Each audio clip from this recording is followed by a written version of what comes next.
رحیم الله سر صاحب زم چې په یو بل خوندور کلام درنه واورو نو ډېر خوند به و. ټیم خو ختم دی، ماښامې دی، تیاره به خورېدل. بس خو ستا نه به یو کلام واورو. بالکل دا یو کلام به درته ووایم چې دا د اوسني وخت سره داسې تړون ساتي چې څوک چې مې ملګري دي دوکه د جي، لاسو کې یې زغري دي دوکه د جي. ډېر ښه، دا بیا ووایې. څوک چې مې ملګري دي دوکه د جي، لاسو کې یې زغري دي دوکه د جي. څوک دی چې زما د پاره سر شیندي، څوک دی چې زما د پاره سر شیندي. دا هسې خبرې دي دوکه د جي. ډېر ښه وه. دا اوسني ښکلي د کنان نه دي، کریم دي او پوډرې دي دوکه د جي.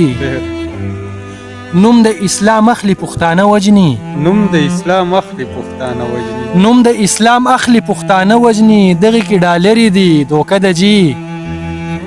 شونډې زما دغه متوري دي، لاس کې ګورګوري دي دوکه د جي.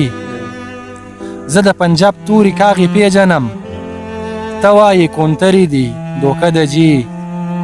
دا پښتنې امن لراوتې دي، څوک وایي نهرې دي دوکه د جي.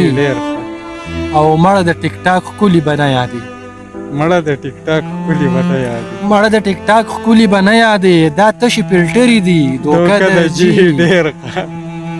مړه د ټیک ټاک ښکلي به نه یادې، دا تشې فلټرې دي دوکه د جي. ته د سحر هر غزل ته تور وایه، سپینې ملغلرې دي دوکه د جي. ډېر ښه.